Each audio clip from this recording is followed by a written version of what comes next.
staying under the radar. Incognito.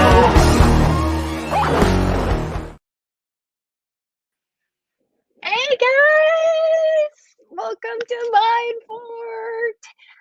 Is my audio okay? I'm gonna do an audio check because I am coming to you live for the first time from Hendricks, Oklahoma, my backyard. Yes, I wish I had a better view, which I have a ton of them, but this seems to be the only one that works for Wi-Fi right now. Tested that a little bit earlier.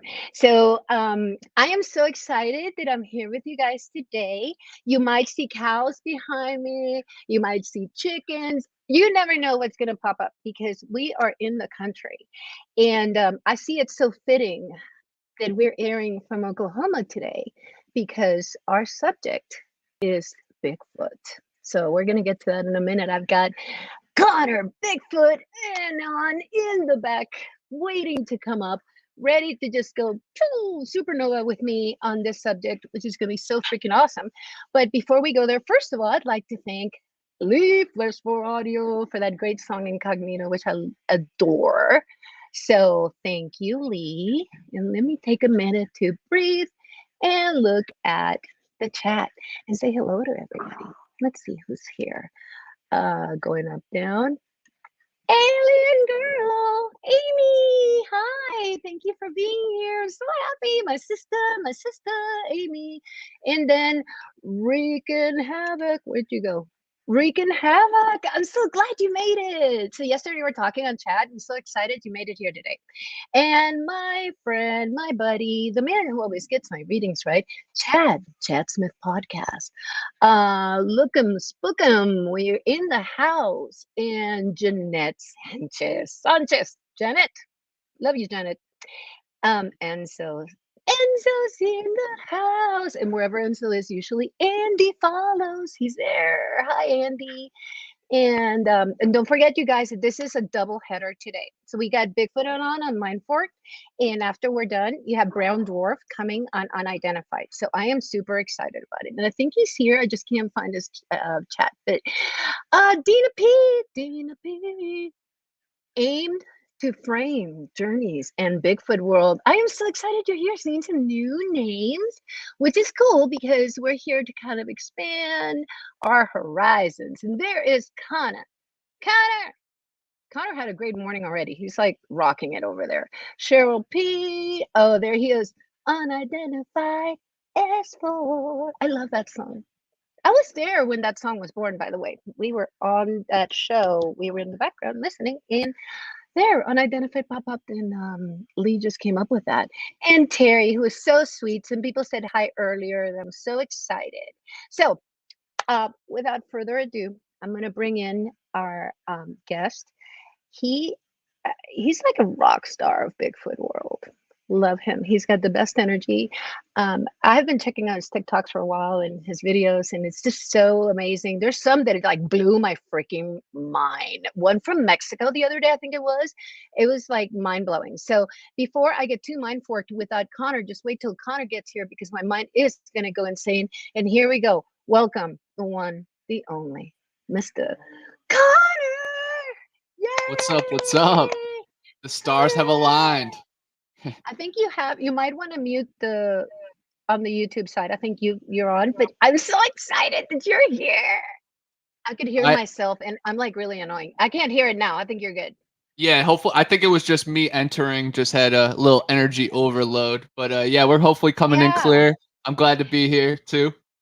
I am too. You're funny because you talk about energy overload. When I first met Amy in person, like we set off alarms. Like an alarm in a car went off because we were like, Amy, Chris, And I think like if we met, we could probably set some stuff off. Like just stuff going off.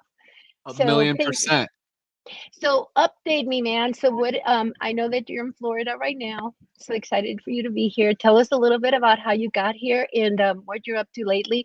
We talked about doing Grassman and Skunk Ape today. You go wherever you want to go, friend, because this is your land.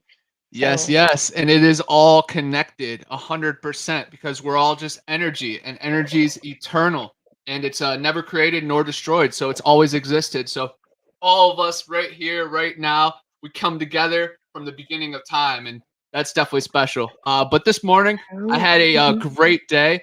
I hiked at Ecofana Creek, which is a huge skunk Yeah. ape mecca, because it's in between the Torreya State Forest and then also the Apalachicola National Forest.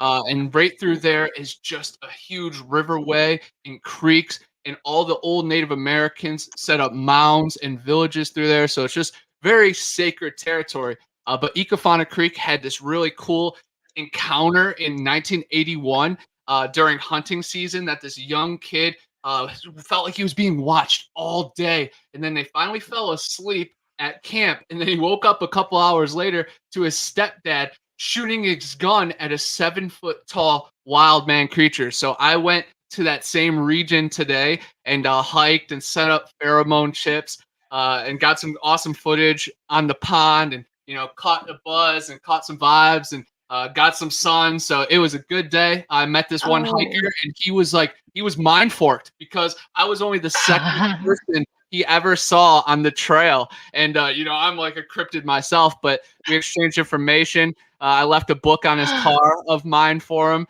He has a Mercedes Benz, so hopefully, he follows up Wow. investment, or something. But honestly, it'd be really cool just to hike with him again. And really, That despite is awesome. he never heard of any of the encounters, but Donnie Miller, our good friend from Standing Goats Rescue, he had Mhm. childhood encounters there where he was being hit with stones and twigs, and he was actually touched in the back by some type of creature. So again, it's right by the Devil's Hole, the Devil's Elbow, a lot of Yeah. devil's details right there.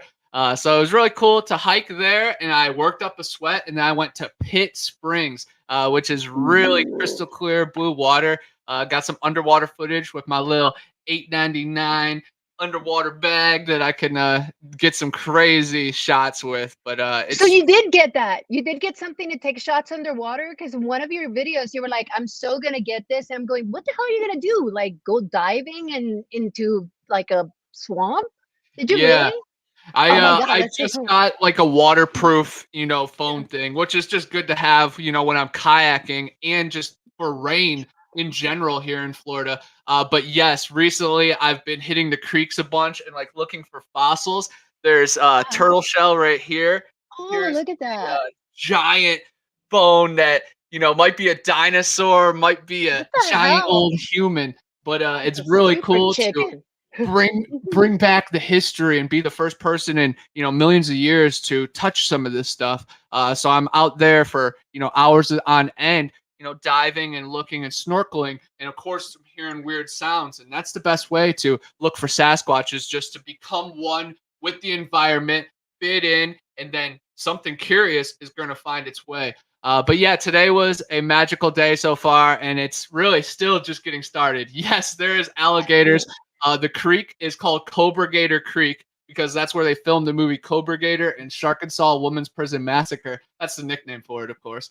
But yes, Oh. we filmed alligators and bull shark even find their way into the river and creek sometimes. So it's super rad to see them, but you really have to watch out for the water moccasins, just because one bite from them, a cottonmouth, will send you to the hospital. But they're not all aggressive like they say. But if you're in between where you need to get, you better watch out. But there's a lot of cool extra cryptids down here in Florida. Two-toed tom, and also the two-egg stump jumper are in the same territory. So you got one underwater patrolling the banks, and then one in the jungle.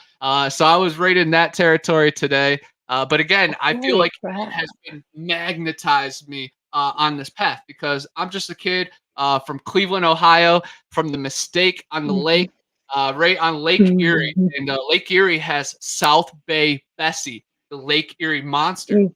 And it is also famous for a bunch of UFO sightings in the 90s. Right when I grew up, I was 92, so I was just a little kid. But my dad was a fireman and just first responder, always getting all the calls and hearing all the cool news. So that was always rad. Under Lake Erie, there is mines and caves, and they say that there might be some alien base. And what's really cool is they say the Wow. same thing about the Gulf of Mexico. because there's a plethora of USO sightings and UFO sightings. And then even just in Godzilla, they're like, this is the apex. Pensacola is Mhm. the apex.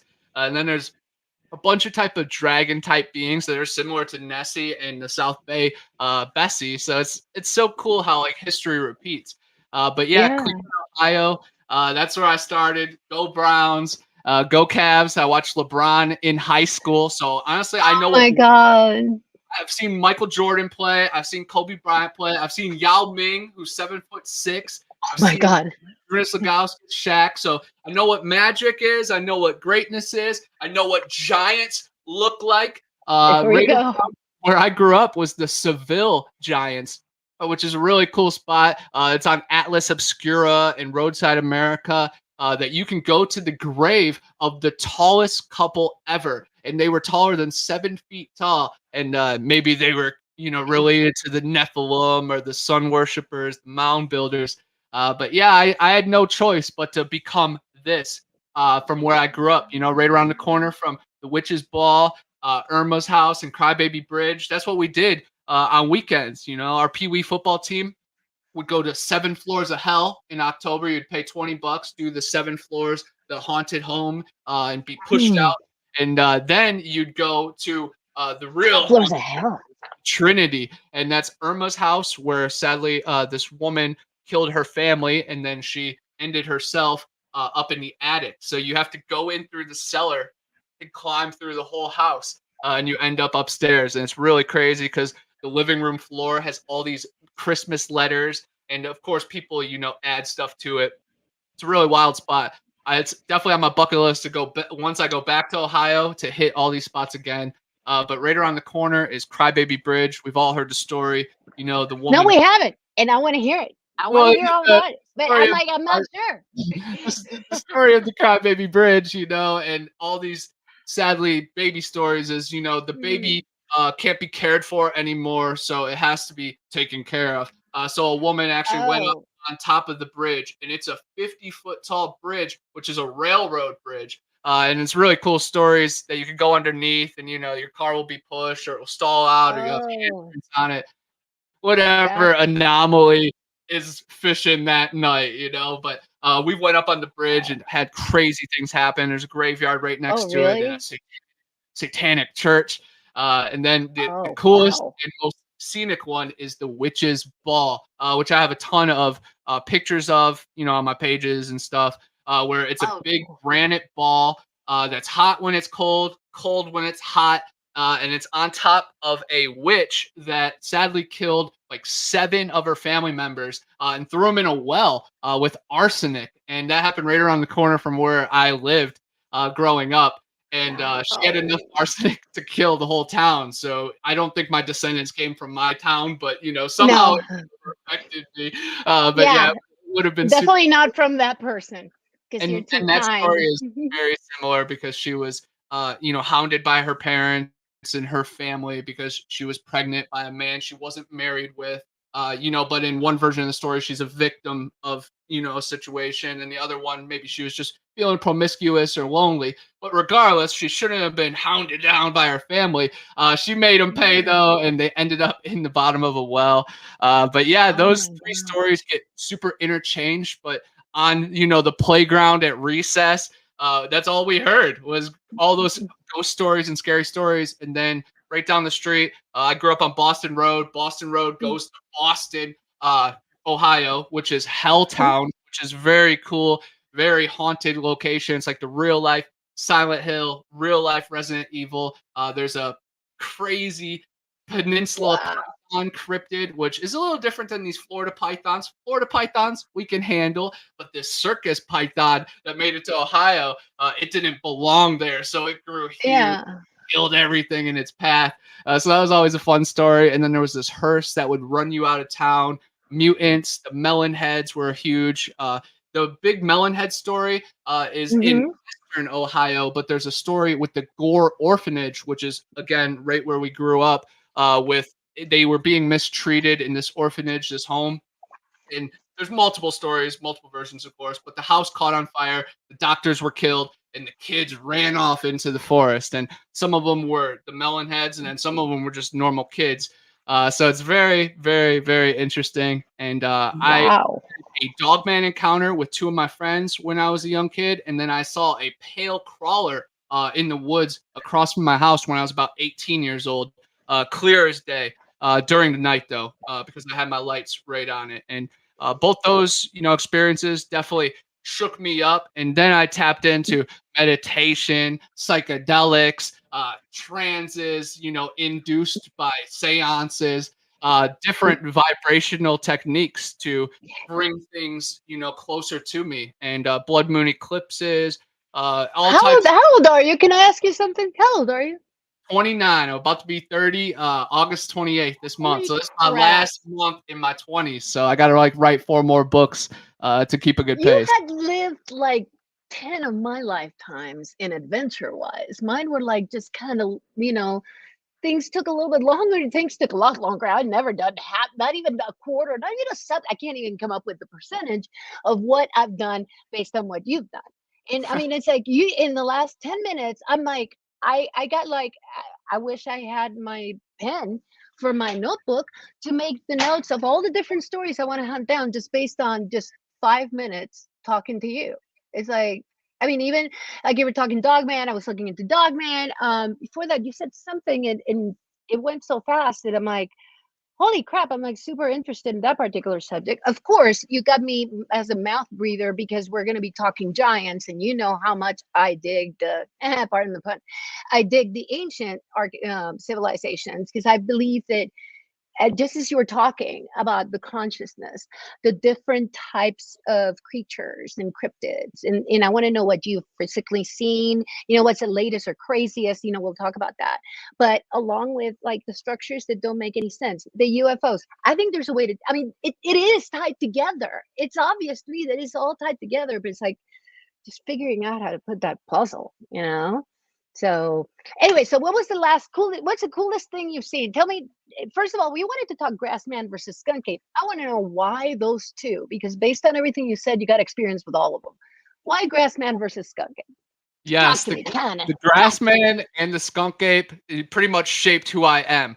Because coming from Ohio, you have the Ohio Grassman, Cuyahoga Valley National Park. Again, that's Helltown. That was pretty much my backyard, my camping area growing up.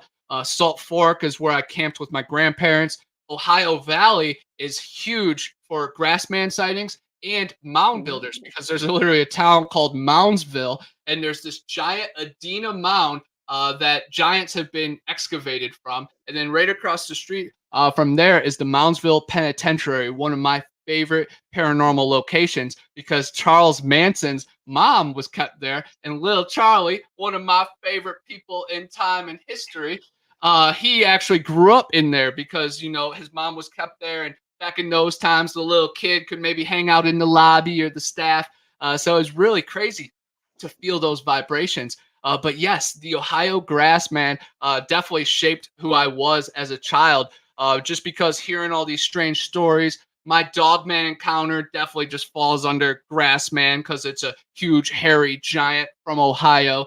There's 10,000 mounds in Ohio, and my backyard had like 2 small ones. And I still remember little crazy experiments of like putting snakes in there, and then there'd be more snakes in there. So I don't know if that was just a kid being a kid or maybe some kind of crazy miracle happened from ley line convergence or just some kind Before of I forget, one up. thing I want to talk to you about, and might not be right now, but one thing I want to talk to the pythons. That's what I was thinking. That you mentioned something that really resonated with me, because I just had lunch with Charlie from Blind Frog Ranch a couple of days ago, and him and Terry. So they're going to be on the show next week, and we'll talk about next week's show. But they're gonna give him an update on the pythons that have been coming out of the freaking pond in Blind Frog Ranch.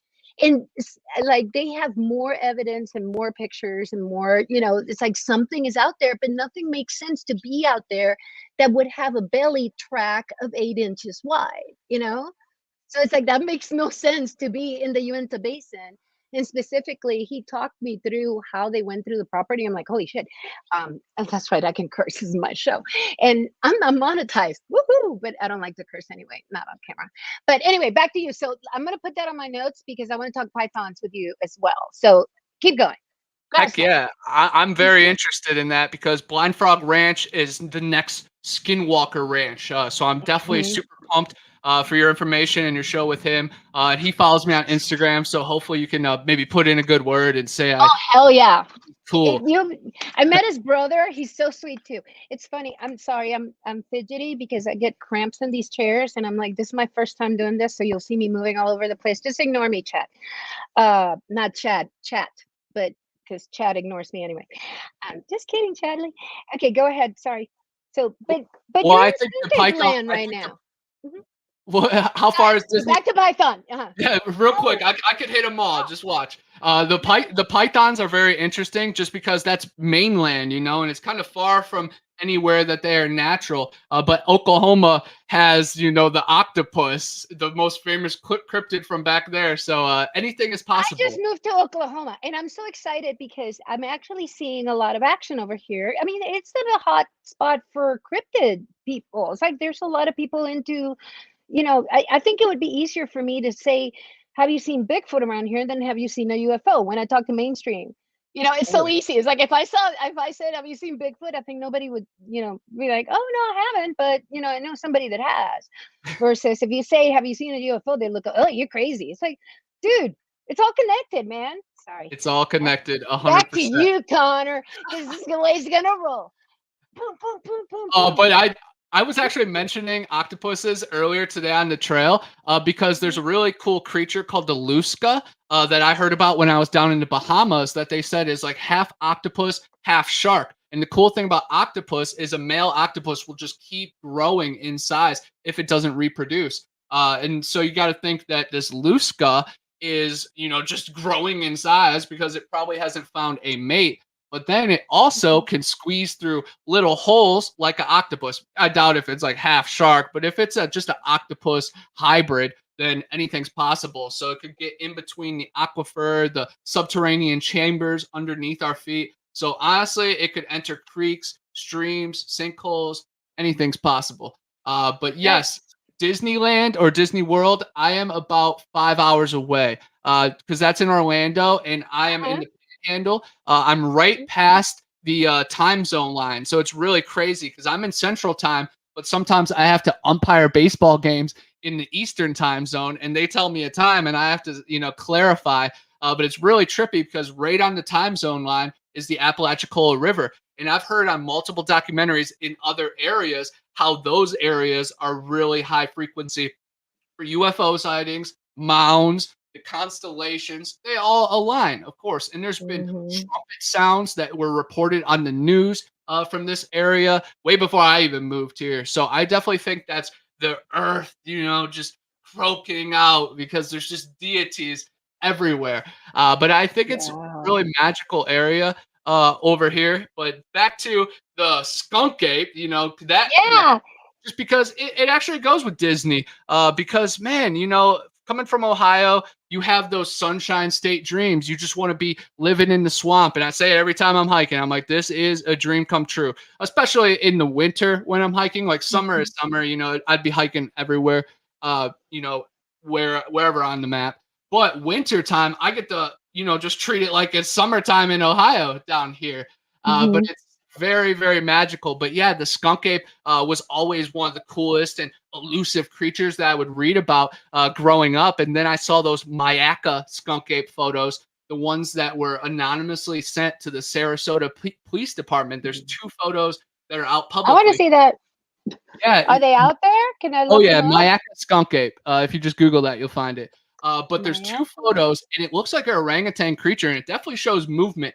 And the creature has fangs. And this old woman, supposedly the story is, got captured it when it kept taking her apples. But I've been told by people in Mayaka and other researchers that have, looked in that area that there are dozens of those photos. So it's very cool. But that creature definitely looks a little different than, say, Patty from Bluff Creek.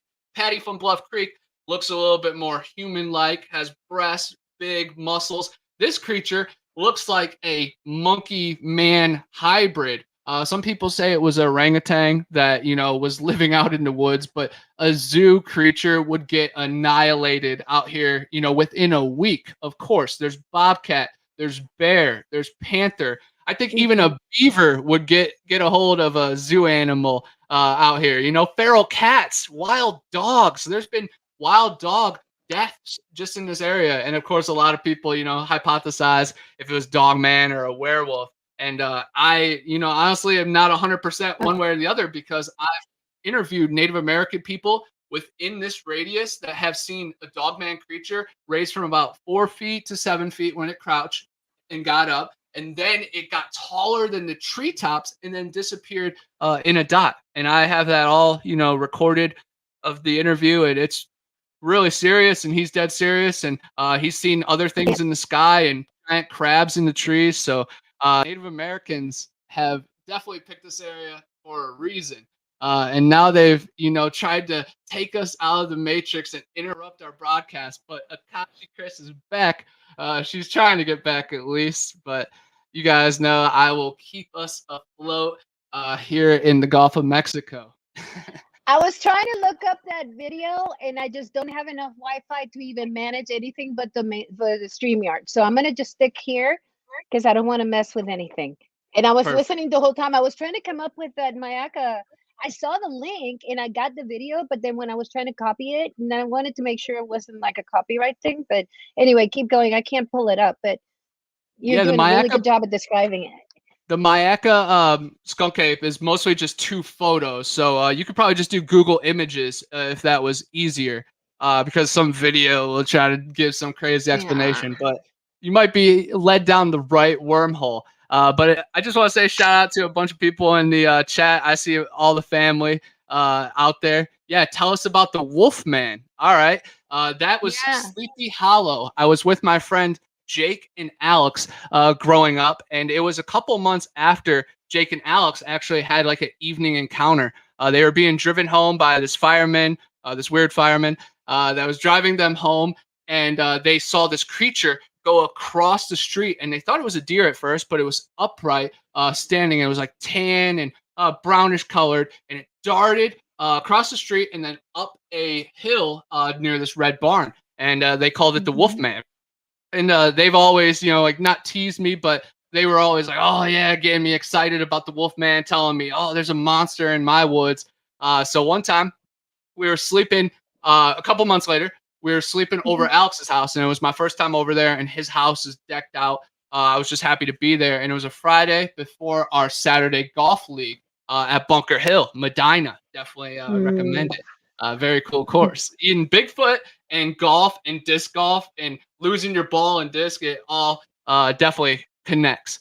But we were at my buddy Alex's house, and we were down in his basement playing pool for a few hours, and then we got this strange feeling. They described it. I actually had them write their encounter in my first book, and they described it as like hearing a sound out the window. But I feel like it was like our sixth sense or our third eye tingling, or just, that feeling of somebody watching us. And it was through walkout glass in the basement. And we were, just kind of zooming out, looking back and forth, couldn't see anything. And then we move to the side and we turn off the lights, and there's this little window, and we're all peeking through, and we see this hulking figure like down in the den, probably like 40 to 60 yards away. And this place really deep location. There's a abandoned like pond / like diving hole, swimming hole that had this cement block that used to have a diving board, and there was an abandoned drive-in theater back there. But really crazy abundance of energy, deep dense woods. So we never really got a look at where its habitat was, but there's definitely caves down there, and I think it probably connects to Whip's Ledges and a bunch of other locations in Northeast Ohio. But yeah, it was a far out encounter, but it was enough to scare us. But we dove into the stairwell after a while, and then we looked back after a few minutes, didn't see anything. And then we end up trying to watch a movie, and we were so scared that we ended up going from the basement floor all the way upstairs. And that was just really crazy. And then his mom asked us why the next morning, and we said like we saw a monster, and she was really by the book, and she didn't throw us out. But then she told Alex that they heard like owl-like calls pretty much every night since they moved in there. So just a very strange story. Wow. And now that I'm grown up, I would love to, Mhm. go back to that area. I wish I could, ask the neighbors if they had any encounters, but that definitely sparked it. I feel like I had, Mhm. strange stuff happen before that, of course, and then Mhm. lots of weird stuff after. But it works in glimpses, and RPG says it best. He says subtleties. Nature and paranormal. It works in subtleties. So that one was very subtle, but it was pretty extreme to us. Another time that we were down at my grandparents' farm, me and my buddy Mhm. Jake, that's who asked the question earlier. Oh, He, really? yeah, that's Oh, what he was cool. trying to get me to tell the story. But yeah, the next story, I was just with Jake, and my dog Seiko, and then my grandpa's two dogs, Joey and Shep, who are blue heelers, and then my dog is a black lab. We hiked this huge loop that we would always do at my grandparents' house in Bellsville, and it's really close to Wheeling and Moundsville. Huge, abundant Grassman and Yahoo sightings, the West Virginia Yahoo. That valley is abundant in anomalies, UFO sightings, tons of giant bones, excavations, tons of weird stuff. But me and Wow. hiked the loop at my grandparents' house, and then we came back and we were like laying on the bank under a tree house, and then we heard some like rustling or some just weird noise up in the trees. Got up, we looked down, and this huge like mutant like creature drops down on us, and we called it the bear cat, but we honestly don't know what it was. It wasn't a dog, it wasn't a cat, it wasn't a bear. It was something in between, and it had like mange, and we ran, and my dog surrounded it, and it was just as big as my black lab, so it was definitely something of girth and weight. And the dogs were squealing and stuff. Nobody got injured, and I don't know. It was definitely a strange one. Most of them I could say like, "Oh, that was a shadow man. That was probably Bigfoot." That creature, I honestly don't know what it was. So we go with the bear cat, and it's not like the Cincinnati bear cat. Like if you Google, Yeah. it's a But creature is it really intimidating. But this is like Dungeons and Dragons, werebear, but not as strong. It was definitely, yeah. weak. As I'm listening to you talk about this, and first of all, I do want to get into, I do want to understand, since you're from Ohio, you wanted to cover Grassman, and you talked about Dogman. I personally want to understand the difference. We'll get to that in a second. But as I'm listening to you talk about this, and it's like the repeatability and the connection that you have with the earth and your approach to life, I'm is that, I mean, besides the fact that you're out there actively looking for these creatures and paying attention to where others might not. Branch to me just looks like a broken branch, and then I look at your videos and I'm like, holy crap! But that doesn't make sense that something that big would fall. But I mean, do you think that that's why you continue to be so connected to it? Do you think it's like it again, that whole consciousness angle to the phenomena, in that sense, is the same as UFOs? I mean, what do you think about that? Yeah, once that door is open, you really can't go back. Like I can never unlearn all the stuff I've read and felt and heard from people, and all the stuff that has been right in front of my eyes that my mind told me I shouldn't believe. And then even my guides from my dreams and just weird bad stuff that has happened too has showed me what not to do and who not to trust and why not to be vulnerable in some certain situations. You have to definitely take your L's and find your wins, and find your tribe too, because I don't know, man, like alone out here is definitely a quest, but it's really nice to bounce ideas off one another from different locations too, and people are going through the same situation. So I am definitely a lone wolf out here, but I know Yeah. there's many lone wolves out there, so we all have to connect. But yeah, consciousness and Yeah. UFOs, Bigfoot, nature, waterfall hunting, dreams, paranormal things happening, conversations going the right way, being open. I am myself. I'm not ashamed to say I believe in Bigfoot or that the globe is a lie and NASA is stealing all of our money. I am pushed into a lot of corners. A lot of people think I'm crazy. A lot of people don't know where I'm getting my research from, where it's .gov, it's .org, it's right there. But Yeah. I've tapped into some frequencies, from old times, from the future, from who we're supposed to be. And I feel like I've definitely taken sacrifices on society's expectations of me, and Mhm. my family, definitely has expected more in the business side. And I've definitely, went the more hippie jungle man into the wild style. But I just hope that they can appreciate my view on this. And we're all just energy, and we can't be trapped. And we're the ones talking about it right now, so that has to count for Mhm. something, right, Grandma and Exactly.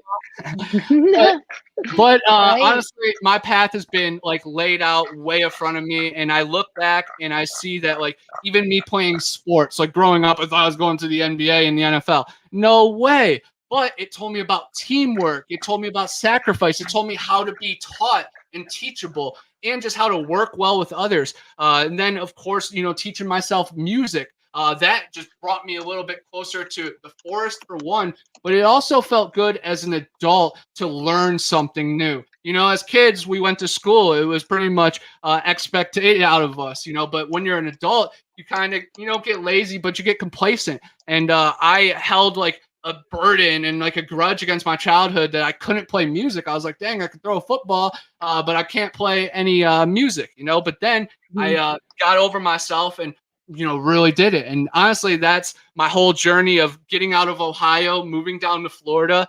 And then when we joined that punk rock musical band, we toured around Florida, and then we went to the West Coast and back. And that definitely Huh. told me a lot about myself. We stopped in New Orleans, Jackson, Mississippi, Pascagoula, Mississippi, which is one of the most famous alien abduction Mhm. locations. We went to Dallas, Texas, and saw where, of course, JFK was assassinated, and Mhm. our history forever changed. And our family has the Fitzgerald name in it, so a lot of my aunts always said we were related to JFK. So it was really close Oh, to really? me in my heart, 100%. But then we Wow. went to Las Cruces, New Mexico, the Oregon Mountains, Dripping Springs. That was definitely a magical place. There's a place called Hermit's Cave where this medicine man was murdered, and his spirit still carries on. All right. We have an important question from Crowley. Where is my damn hat, Connor? Crowley, I gave it to a girl, bro. Come on, man. You know how, Sorry, Crowley, you lost your hat. yeah, Bye-bye. I gave it to a girl. You should know how girls are. How many girls took your hoodies and you never saw them again? A girl has your hat. Sorry, Crowley, but a girl looks really good in it, I'm sure. And Exactly. we have a couple Yeah. of extra people that just joined. Kari Spooky, and I saw Jamie from Toriwaba. So we got a lot of really cool people. But I have a question for you. Oh, Amber, you're killing me, Amber. I was about to get into Grassman, Amber. And Amber asked a question. Here we go. Do you have any experience with Bunnyman or Birdman?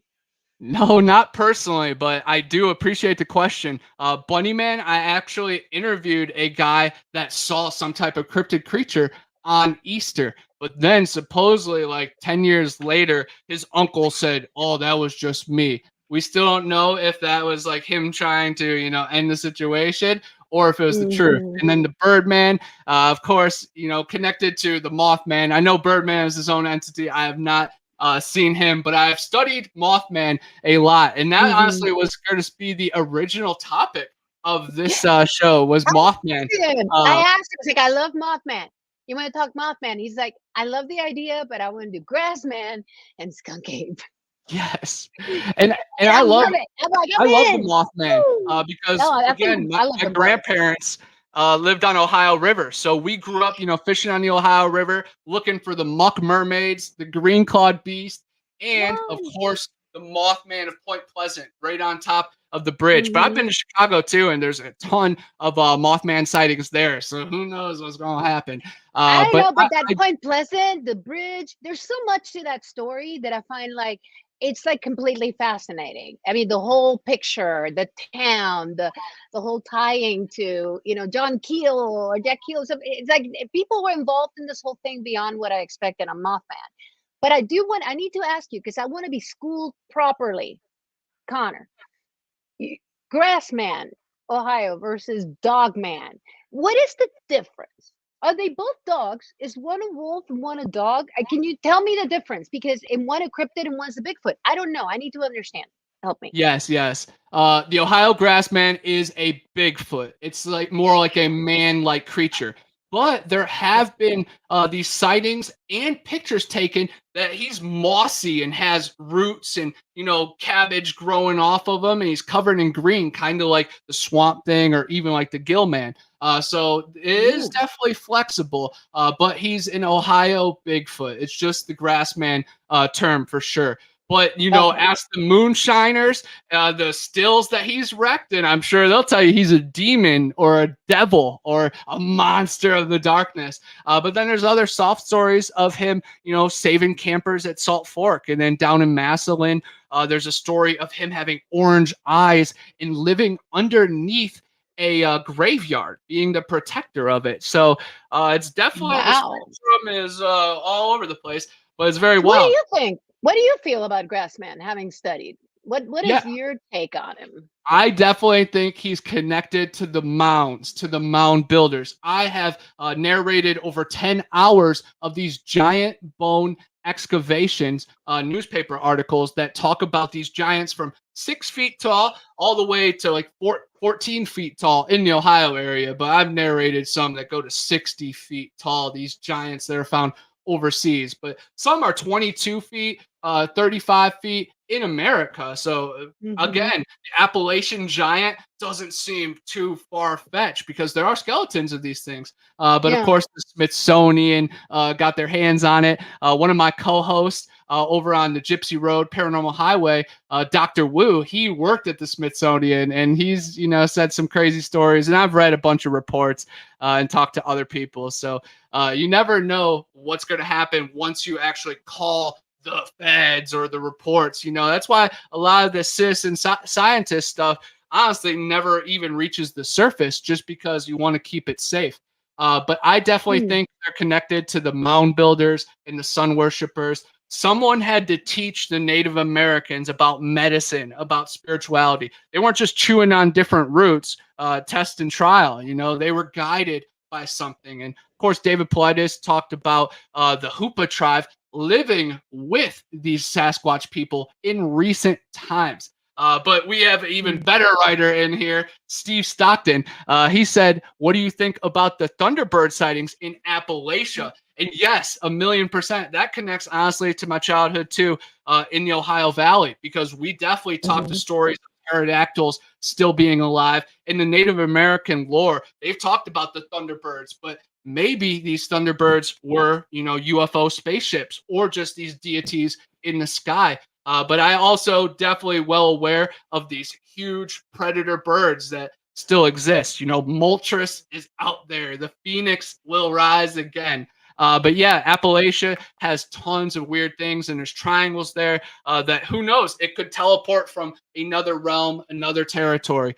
I am big on this world is under a dome, and beyond the ice wall, there's hundreds, thousands of continents. And Admiral Byrd, he documented it well. Mammoths are still alive. There's luscious jungles beyond our Antarctica. So the just possibilities are, endless. And they have us living, on a ball, Baal, the goat man god, the demon. I'm not into it. Baphomet, no way. I represent the creator, and I will die for the creator. I'll have the whole world against me if I am onto something and I'm bragging and not bragging. If I'm brave enough to, say it. And that's what's important, and me and anybody else that's onto something. I, challenge you, and I'm behind you 100%. Stand on your 2 feet. Don't let anybody push you around. I have some of my best friends that don't agree with what I got to say, but they're not going to sway me off my hill, and I don't want to sway them off their hill. But I do want to inform people, because honestly,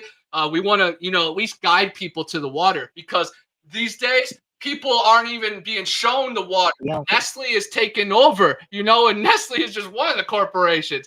But the truth is just being hidden from everybody. The news is just a TV sitcom nowadays. And it's just crazy that our natural body and, believing in each other is against the law, and I think freedom is going to close in Exactly. these next.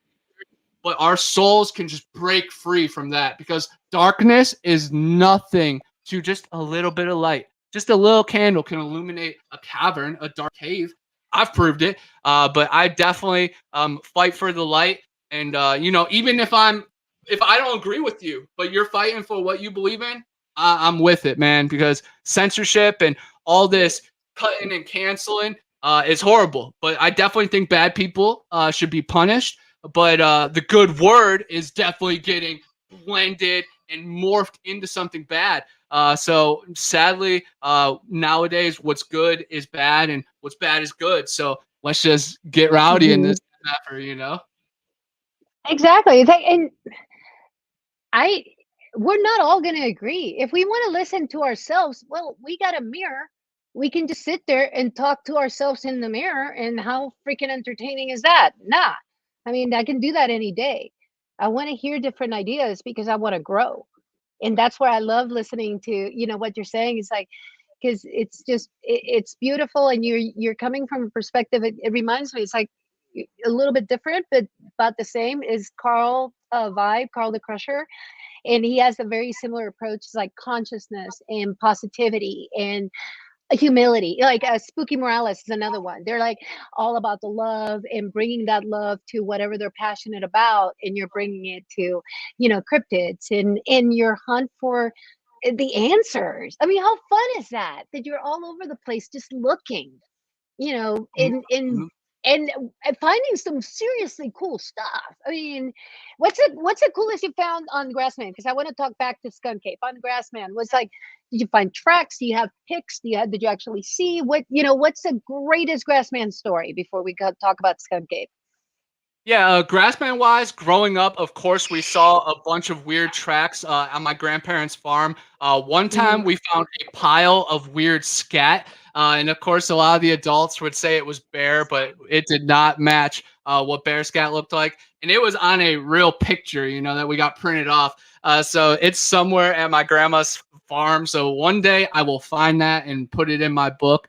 But we Yeah. just had tons of strange encounters after dark. Definitely, again, when we were under the influence of LSD, which again Mhm. heightens your senses, but it doesn't make you see like goblins and everything. So, reality is still reality. But we were soaking in like the 2001 Space Odyssey because it was a blood moon eclipse, me and my buddy Jake. And Mhm. we're laying in my grass at like 3 a.m. In my way backyard.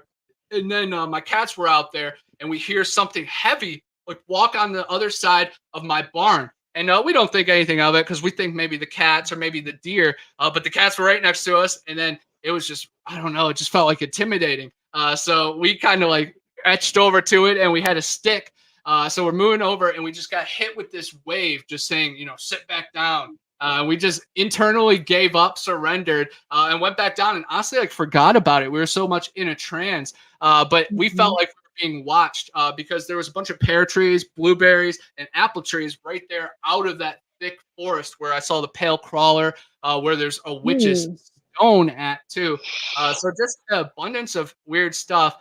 We never got our eyes on it, but it was definitely a weird feeling, and it was actually calming once we were calm. So that's what it's Yeah. all on. You just have to balance and neutralize when you're in these situations. And I'm definitely, full of this wide-eyed, fun energy. But when I'm outside, I definitely try to just, seek into balance. Even when I'm So narrating, I'm still breathing and like kind of trying to nurture the forest with, a story. I'm telling the story about you. I'm telling a story about me. It's all cohesive. mhm. And it's Do you definitely, feel a positive energy overall? yeah, I definitely think they have positive Mhm. energy just because they are Okay. beings that live out in the forest, that are one with nature. If anything, Mhm. they're tired of us. We're that Yeah, I neighbor think that won't so. go home. So like it's We're the our riffraff. bad. It's on us. Mhm. We're the bad neighbors, Yeah. in my opinion. I'm like, you know what? We're the ones that people don't want to move next to, and we're the ones that Bigfoot doesn't want to be around. It's us because we're kind of riffraffy. I Yeah. mean, like, I mean, think about it. One of the things that you mentioned is like the opinions of people. They automatically put brands on this and say demonic just because you don't understand. I mean, we might look like creeps to all kinds of beings. If they see us for the first time, be like, "What the hell is that?"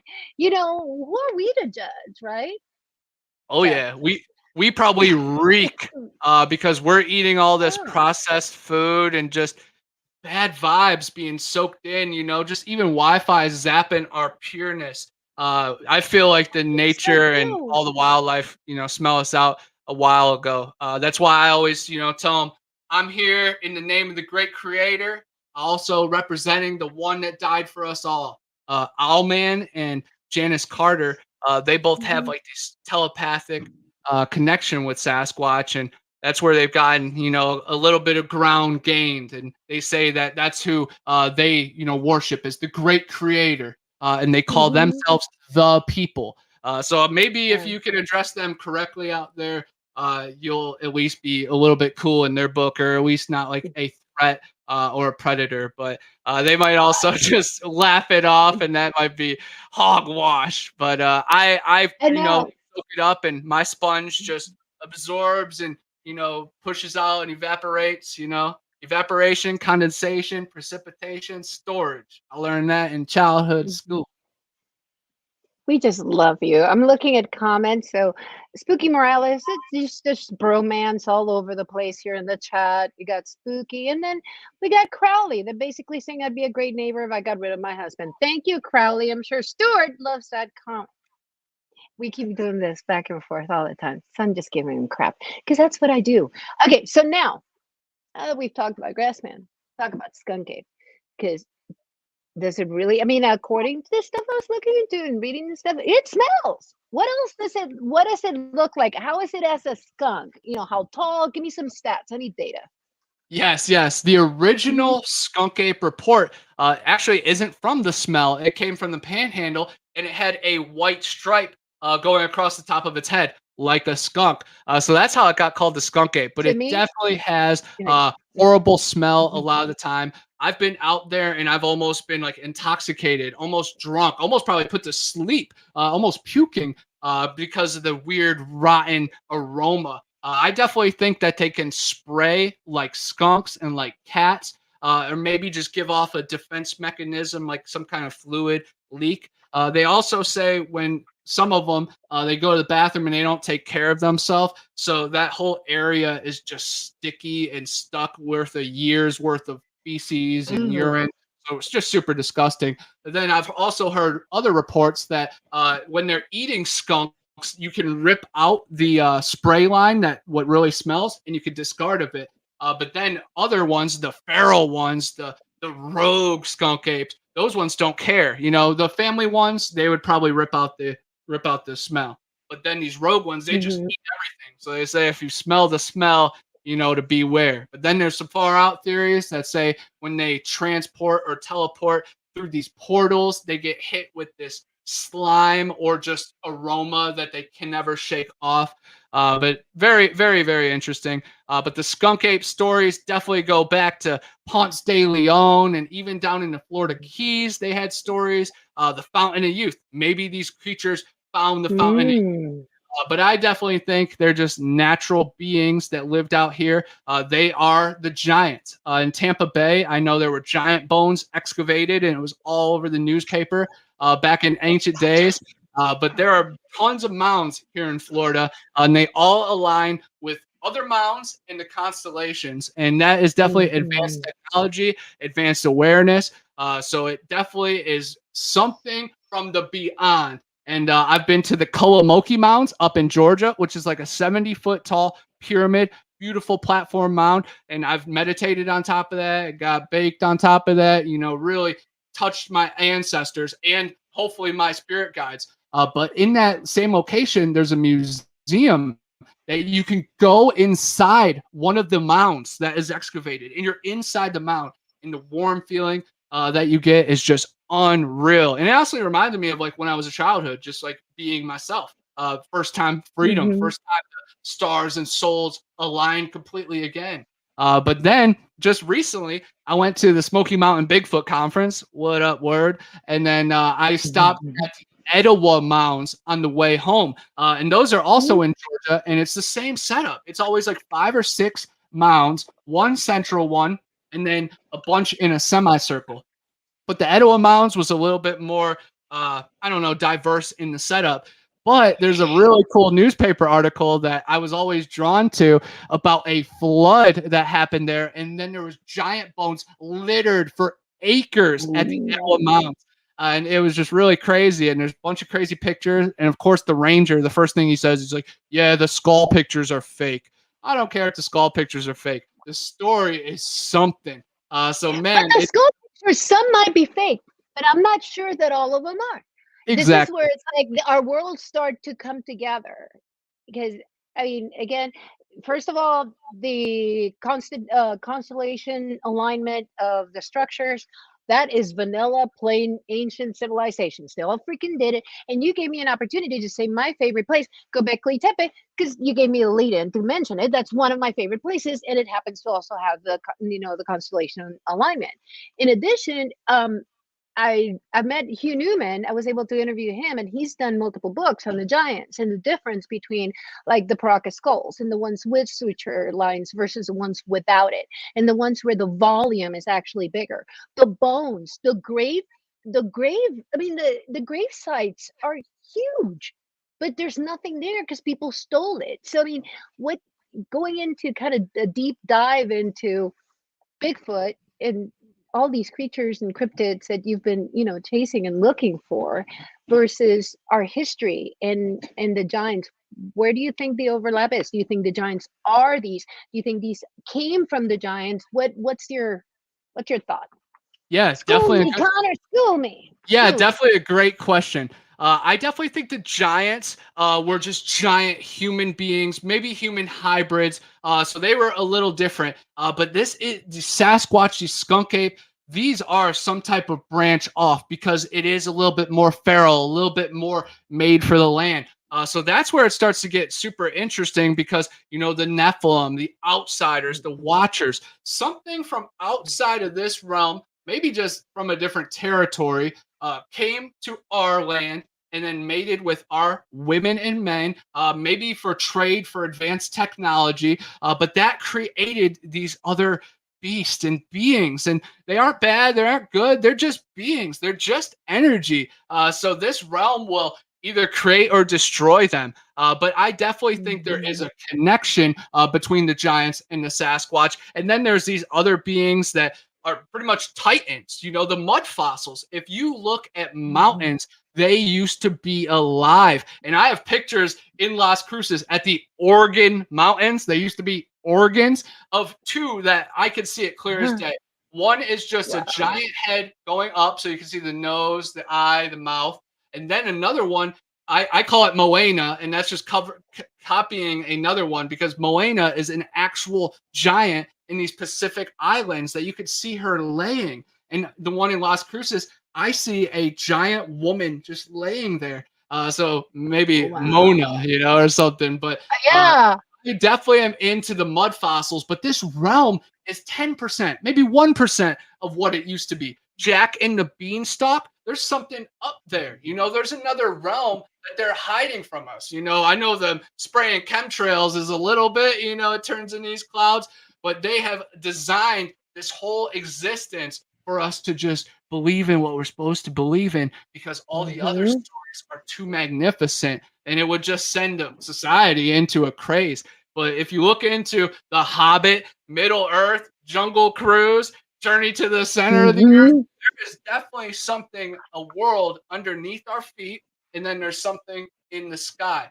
And then there's the dome and the heavens above, the waters above, the waters below. It's very, very interesting, and it's powerful knowing that we are existing during this time, and they're trying to hide something from us. So I don't need no I don't need no coffee. All I need is just to know what I know, and that gets me up in the morning. That gets me all sweaty and pumped up. I don't need much to be so just influenced to just try to. I'm not even trying to prove to anybody. I'm trying to prove to myself. I'm trying to just experience it for myself because I know my mind probably can't handle all of it. So all I could do is just absorb it, and one day it will all make sense. And maybe that's when I become 21 grams and my soul goes out and DMT leaks from my pineal gland, and the pine cone it just has the nectar. I don't know, but You're in between cracking now me and up. then, You're, just soak it up. I got the whole chat talking about your energy. It's like the best part of waking up is Connor in your cup because he's gonna just blast you with knowledge, man. I am like just like grabbing the little tidbits that you're throwing. I'm like, can I can I pick all this up? This is amazing. So and now you're talking. Now I want to take you down the portals route. Portals, ultra dimensional. Are they really here? Are they coming in and out? Or are they really of this particular realm, in your opinion? All conjecture. I mean, it's based on your experience. You're the one out there, not me. What did you think?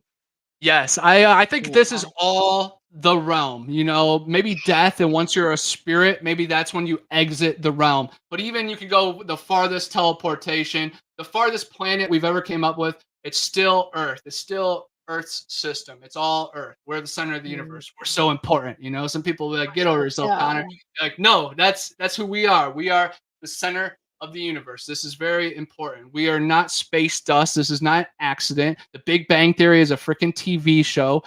You know, Kaylee Cuoco is hot. That's about it. That's the only reason why it's cool. You know, no, it's a good TV show, Yeah. but it's a load of malarkey. We mean something. Our fingerprints line up with seashells, with pine cones, with the true galaxy, with our true brain waves.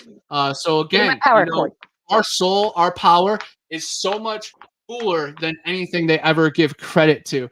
But yes, I definitely think it's all connected, and you have to walk the path because you know the Mhm. blueprint can be laid, but you still have to build it. You still have to plant the seed. You still have to definitely walk the walk. But yes, yes, I love Hmm. it. Okay, so I'm gonna take you down a different realm then. So, do you think?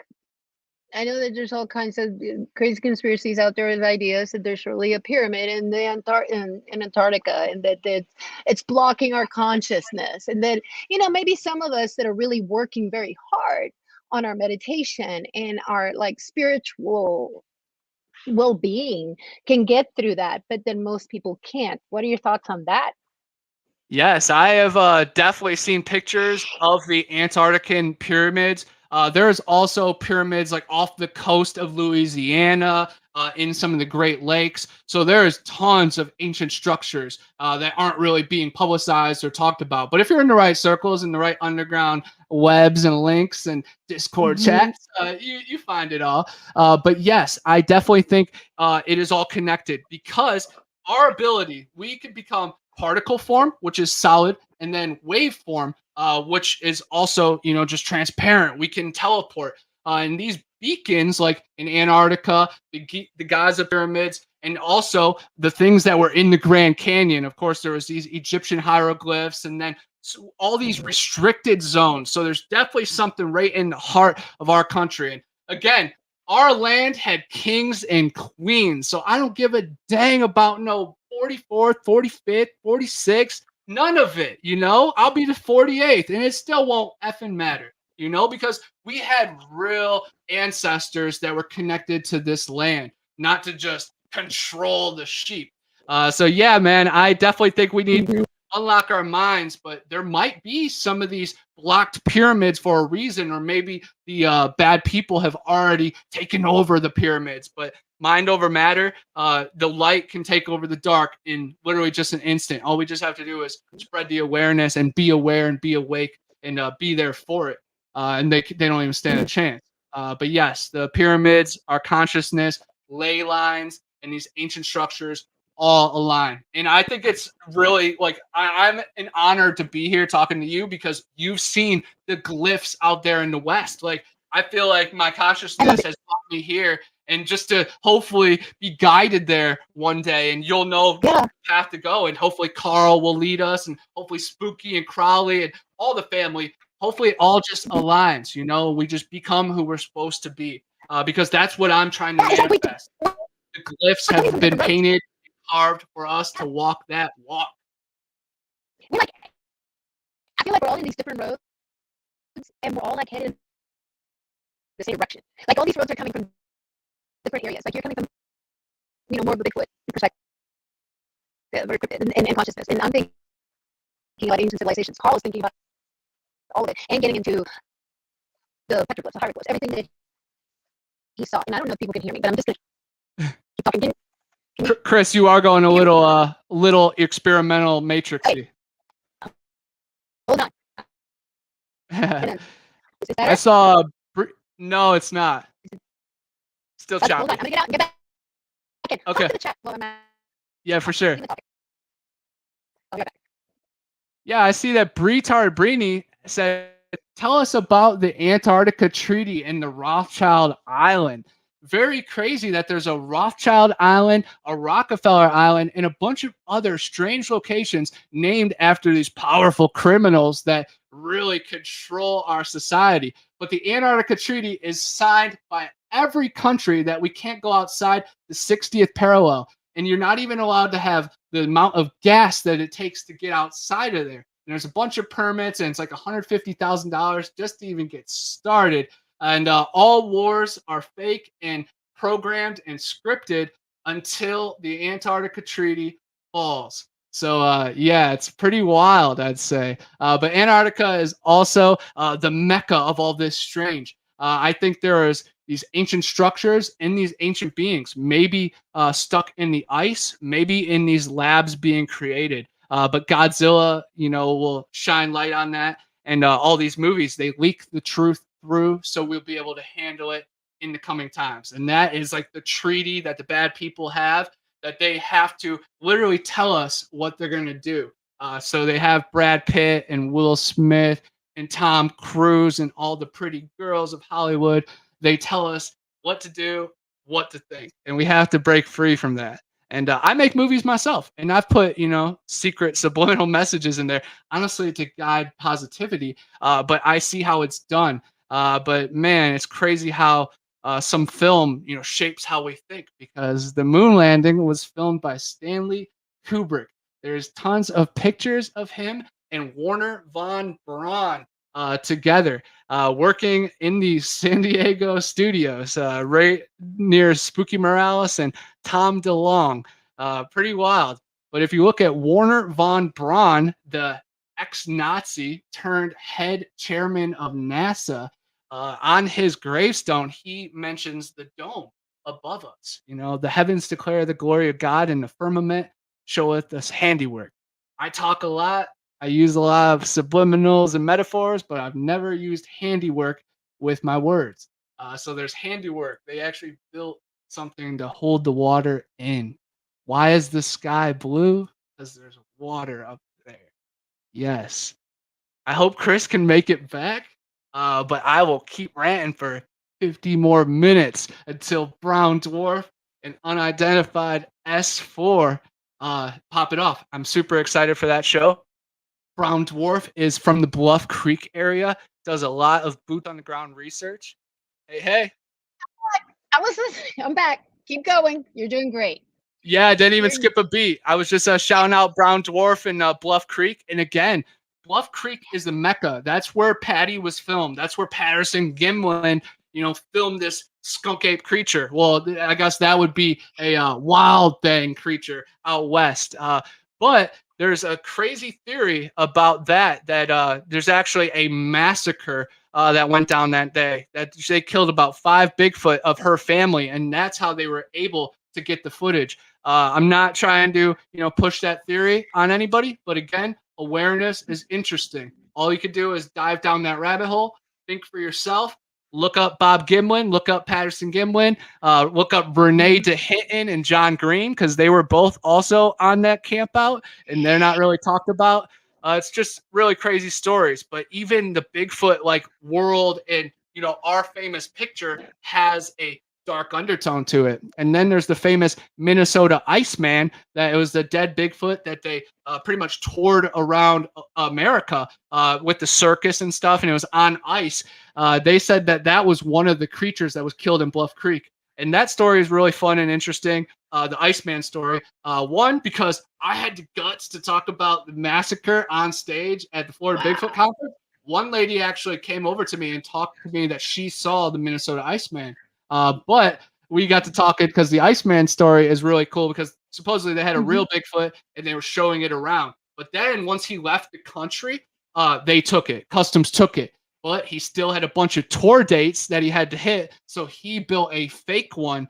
But then there's a bunch of, oh, now you see me, or in the prestige moment, that he knew they were going to take it. So he built a fake one that they took to keep the real one, so there's a bunch of funness to it. So where did it wind up? Nobody knows. Nobody knows, yeah. But the Minnesota Iceman, and there's tons of pictures of it. But I think it is linked to the Bluff Creek massacre. I think that they sadly killed a couple Bigfoot, and that's not the only report ever. Mayaka, they killed one in 1994. He dove after a hunter, and he had to shoot him. I filmed Old Bear's Den, who's a YouTuber. He said he killed 3 Sasquatches. So there's lots of stories out there. And then, of course, the Green Berets wiping out the wild men after the Dennis Martin abduction. And then Vietnam, the rock apes. There was tons of stories of the soldiers would come back and, just drop them off the Humvee. Just like, look at this thing we killed. But there's also a lot of scary stories, too, out there, just because, they had the Viet Cong and the darkness of the jungle. And then they had these weird Vietnam rock apes, like 4 foot tall Sasquatch beings that were causing ruckus. And sometimes you'd end up friendly firing yourself, or showing yourself, and you'd end up being, ambushed by the enemy. So it was really crazy. But man, if you speak to a Vietnam veteran, of course, come with the most respect possible. But maybe ask them about the Vietnam rock apes. That would be so fascinating. And I never even thought about the fact that they would not only that they have to deal with everything they have to deal with, but they also have to deal with, understanding a phenomenon that at the time nobody, were they really talking about it? And I guess it's been around for as long as we can remember, right? Yeah, ever since the very beginning of time. Chris, your thing was a little choppy as well. I don't know if it's the area right now, but the term Bigfoot first came from Jerry Crew, and that was a couple years right before the Bluff Creek incident, same area, and they put it in the newspaper as Bigfoot, but of course it used to just be Wild Man Sasquatch. But it's really cool because Carl Crew is a researcher, and he has a museum of strange stuff, and I've been on podcasts with him and he's connected to Jerry Crew, so it's really cool to brush arms with other researchers in the community and like people in history from this. I think if I ever meet Bob Giblin, I will ask him about the massacre. It's only fair, and it will come with respect. I'm not going to do it in front of everybody and be like, yo, did you kill 5 Bigfoot? I'll do it, behind closed doors and ask them what happened, what really happened out there at Bluff Creek. And also, I've seen some of the footage. I saw some of the pictures, what happened. No, I think with your energy, can you hear me okay? It's still a little radio, or it sounds like a computer voice. Moving around? Well, I am a robot. Did you not know that? I'm just kidding. I'm not really AI. We have paranormal. Let's say hi to a couple of people while I look for better signal. And we're going to say hi to, I can't even show the message. Paranormal Highway. Eric is in the house. I have to watch the cartoon. Here's the cartoon. I haven't seen it yet. So is this better or worse? Still a little choppy. I'm moving. We're moving up. Nice Jeep. Around the backyard. Oh my God, I'm getting that's our older Jeep. It's got like 150,000 miles. They can't hear me. You can't hear me? Still a little choppy. Okay. I'm gonna get out and get back in one more time. All right. Carry the show. I'm going to talk about the cartoon for a sec. Now that Paranormal Highway is in here. No, yeah, Paranormal Highway. Talk about the cartoon. I'll be right back. No, you sound great. Stay there. Stay here. Oh, now I do. I'm staying, and I'm not moving. Tell us about Yes. the cartoon, please, because I love the collab between. You got a little bit of everything in that cartoon, don't you? Tell us. Yes. That's how it is at the Paranormal Highway. We try to combine UFOs, Bigfoot, cryptid sightings, and also just the paranormal and even the paranormal of the mind, like Mandela effects. But the cartoon is genius, man. You have UFOs, you have different alien races, pyramids, other spaceship vibes, kidnappings and savings. And then we have an Indiana Jones character. And then the cast is just incredible because we have Eric from Paranormal Highway. We have Anthony from Unidentified S4. Jamie and Kari from the One Time I Was Abducted by Aliens. Spooky, They're in it Sunny, too this and time. I'm so Chad. excited. Ah. Yeah, they're in it. Then we also got the voice of Mitchell Cole, who is my homie. He's an actor that has won a bunch of awards. He's directed movies, and like I still like, geek out that he's in a project with me. I'm super pumped about that. And then we have Is the he Walking Legend. the lead? Is he the lead? Kind of, he guides the guide, right? That's your friend, the Uh, actor. The one in that's the like a cart, guide that looks really fancy in the cartoon. he looks like Handsome Indiana face. Jones. Yeah. There we go. Yes, thank you. Yeah, He- that's so cool. Keep going. But yeah, he's definitely a legend. And Mitchell actually just got the lead role in a feature horror film being filmed in Tallahassee. And I'm supposed to have an extra role, so I'm just gonna be in the background. But I'm super pumped because anytime on set making movies is cool, but a feature film, that's super major. I've been in a couple other feature films, but just not as cool vibe. And this one I will be super proud of. But a bunch of other really cool people have contributed to the cartoon. Other people have donated. Rich Sharp from Skunk Ape Paranormal, he made a episode possible. Terry Brown, I know he was in here. Mm. I love Terry Brown. He was part of this too. He's such a sweetheart. Yeah, He was so nice. Terry Brown is going to make an appearance in a later episode as a road tripper, as a paranormal hitchhiker.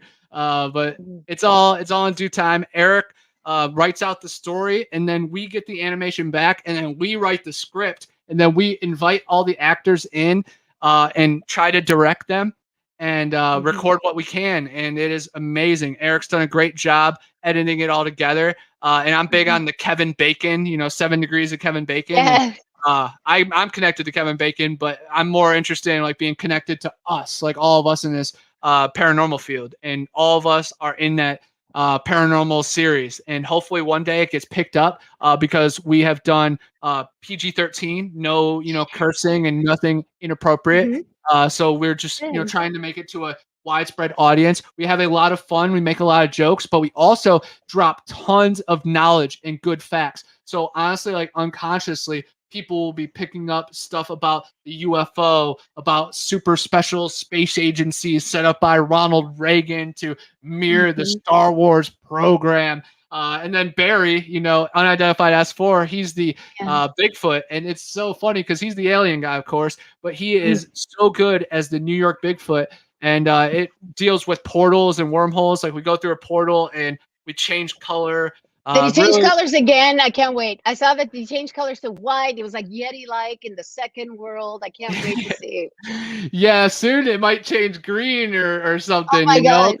because just spreading awareness, guys. Shrek, Bigfoot. Yeah. Of course, the Grinch, hairy, furry, has a pet dog on top of a hill, doesn't like people, but wants the best for everything. That's a Bigfoot. I feel like a lot of our childhood has shared like this close correlation with our brothers of the forest. And once you actually dig deep into, stories of the South or stories of Tennessee, like in the 50s and the early days, back when sadly, white people were not too familiar with, people with darker skin. So sometimes these kids were friends with Sasquatches in the forest, and they just thought it was a black kid.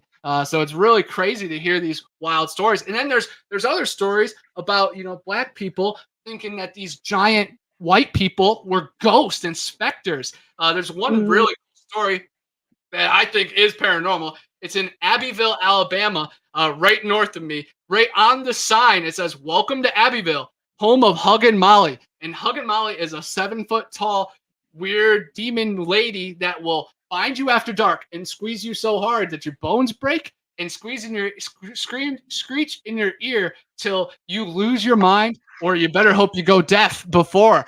And it's really crazy because, of course, when people have like it on their ID or something, and I'm working and I see it, I'm like, oh, you know about hugging Molly, and that's where I've actually heard the like more human side of it that was just misinterpreted, like racism. And then there's actually paranormal side that people have been chased out of the forest by this weird deity, and it's really crazy.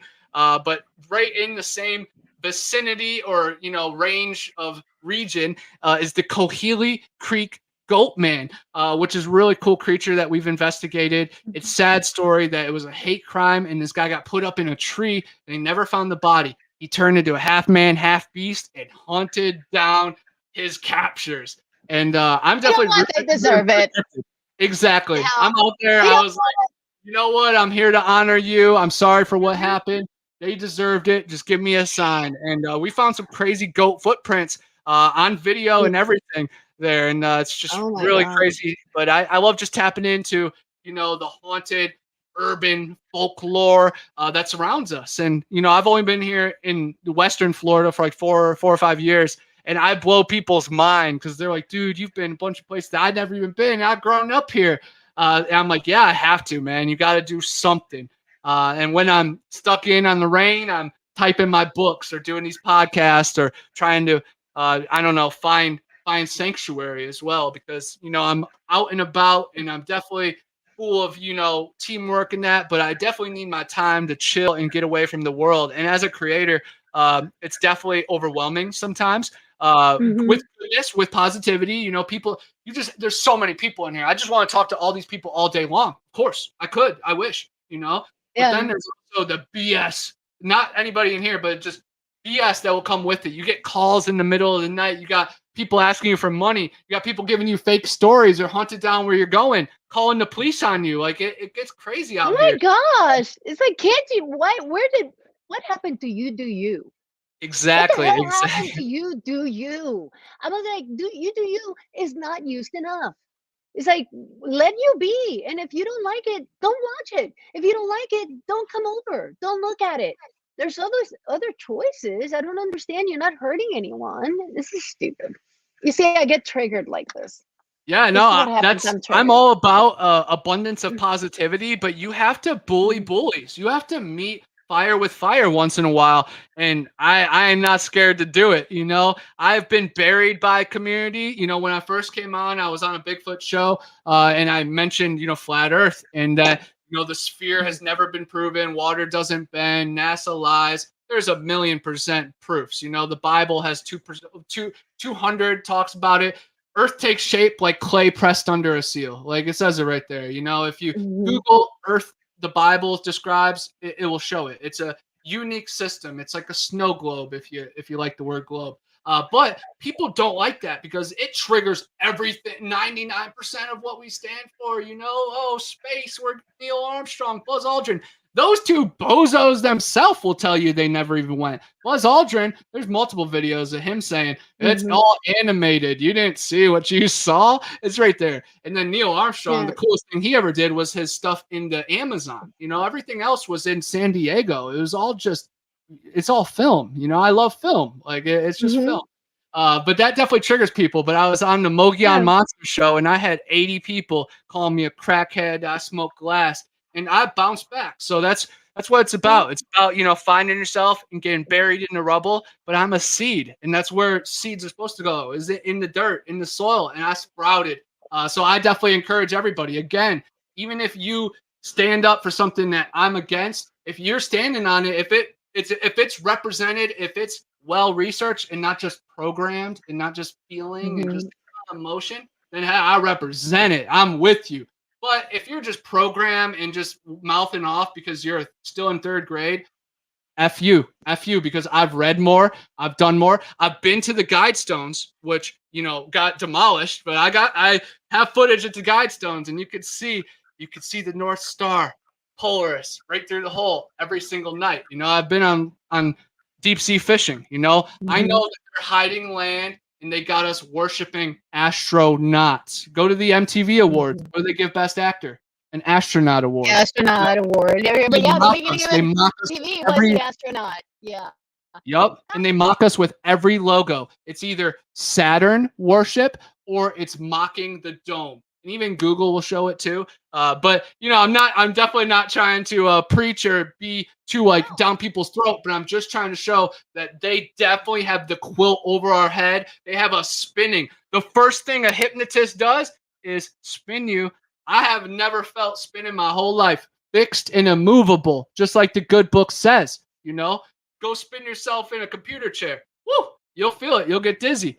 I'm not dizzy. I'm running full speed. I'm going hard, and no one's going to talk me off my mountain because the Tower of Babel collapsed. You can't leave this system. Come on. But there are drones and there are deities, and I believe in aliens, but I just believe in more. There's more than 7 continents. Antarctica is not this big on the map. Florida is not this big. I'm just holding them to a standard. I'm not letting them walk over me. And I want everybody to stand up because their agenda, their narrative is weak AF, weak as fuck. So how about we stand up for ourselves? And man, the truth is going to come so hard. But man, we can't fall for all these. It's really cool when there's all these official hearings and stuff. But bro, look at rebellious ufology. Look at Akashi Chris. I've seen more on their channels than CNN, than Fox News, than these official Navy stock seal documents. Man, we saw that when it was released. So it's cool. Yeah, I'm not hanging my hat on that. It's like we're the news. We're the captain. The news. Yes. So think about it. I think the best weapon we can have is an open mind, because if we close our mind and we make an assumption, you can listen to opinions that are differing opinions, but you need to learn from them. And if you're close-minded to begin with, you're not listening, you're not learning. It might not be something you're into, or it might. It might be a piece of the puzzle that you needed to solve another part of the puzzle. I think things that we thought would be crazy to think about before are totally thinkable now. But we got here so slowly that we didn't even notice that we got here. And I don't care about the hearings, because after seeing the pictures and stuff, it's like they're only going to release whatever they want to release. I don't want to just hear whatever they want me to hear. I want to hear what I find out. So to your point, you have rabbit holes you follow all the time. Find your rabbit hole, people. It's like, go find it yourself. Go look at the research. Go find a place that you're excited about. And who knows what synchronicity is going to bring you with somebody that has another piece of the puzzle. I think we're all kind of coming together to bring that puzzle together, but we can't see the forest from the trees, if that makes any sense. It's like we're close to the reality that we see. And it's even crazy that I even start to think about, is this not real? Is what I'm saying right here in front of me not really what is there? That's stuff that I didn't think about 5 years ago. A million percent.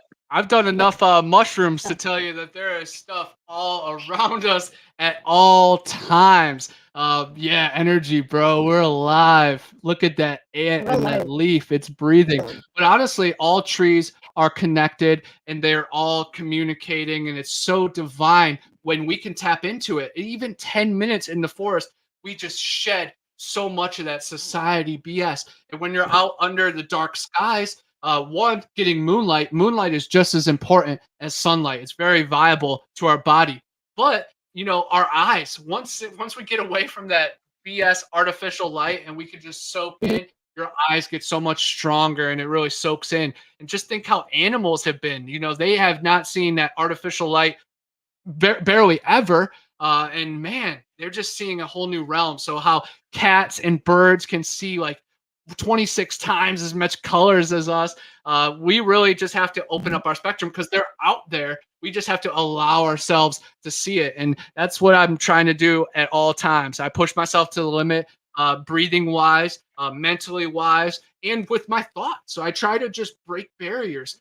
So that's what you have to do, is just kind of like shed it all so you can just grow and see where it becomes. And through meditation, through fasting, through hard work and just sweat and just grit, through swimming and pushing yourself to nearly almost drowning yourself. That's what it really takes. And I haven't done the chambers yet, the sensory deprivation tanks, but I've been researching them, and I just have to find the right deal because I don't want to do it like one time. I want to go back like 5 times so I can like build on it. But I don't want to pay the premium. I can't pay the premium these days. Have you done the light? Have you seen the light meditation?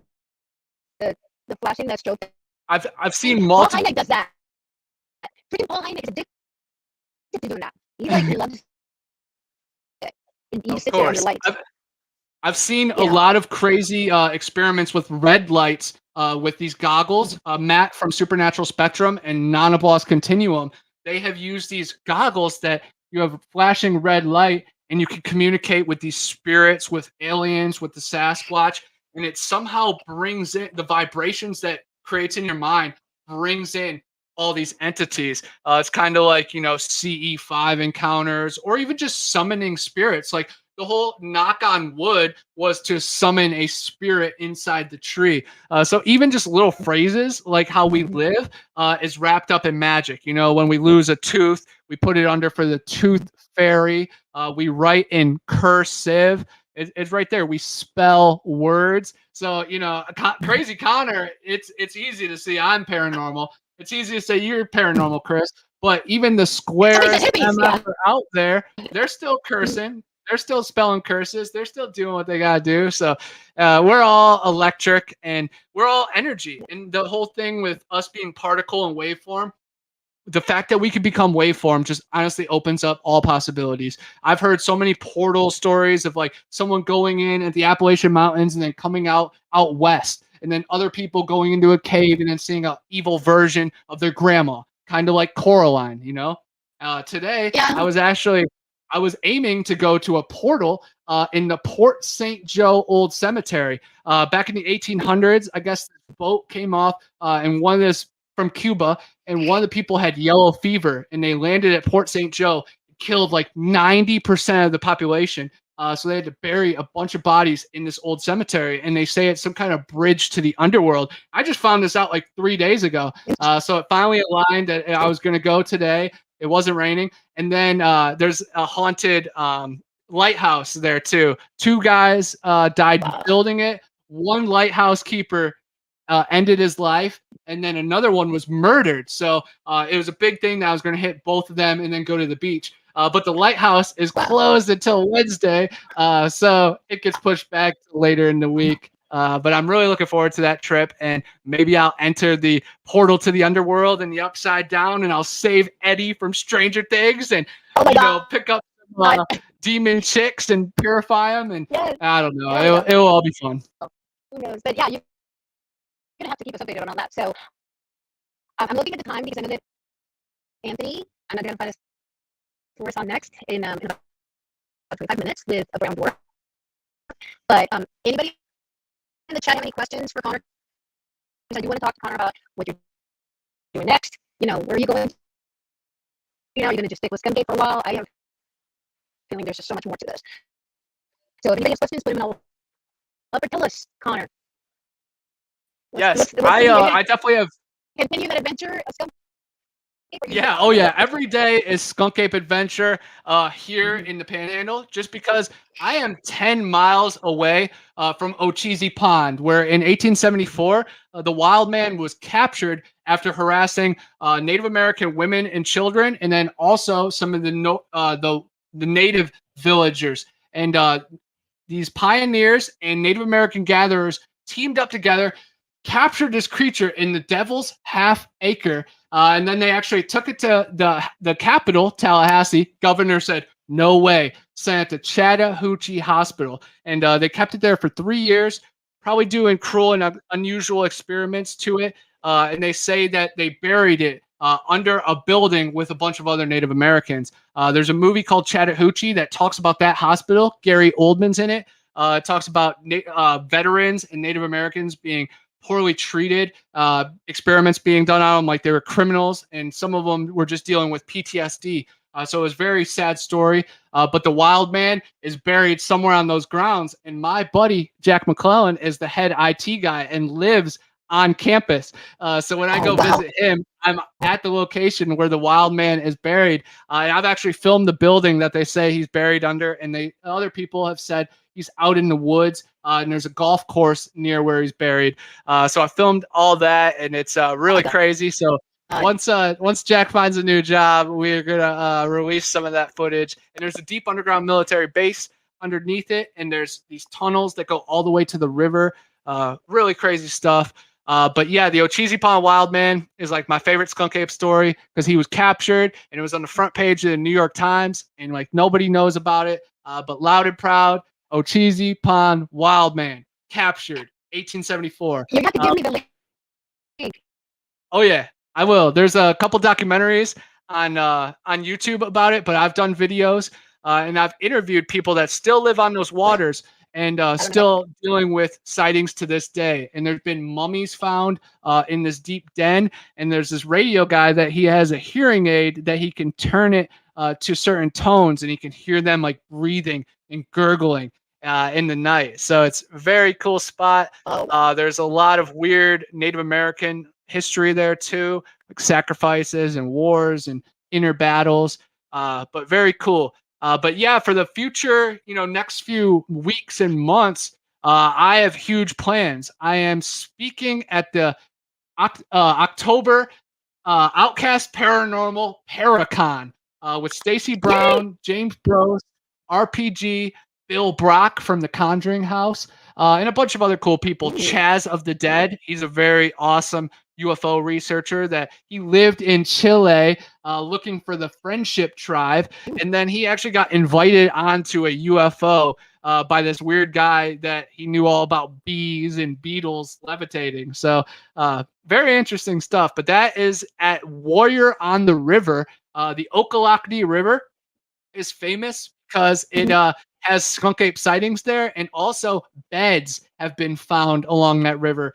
So we're actually hosting a skunk ape hike after the conference, and then a ghost hunt inside the building because the building definitely has crazy residual energy.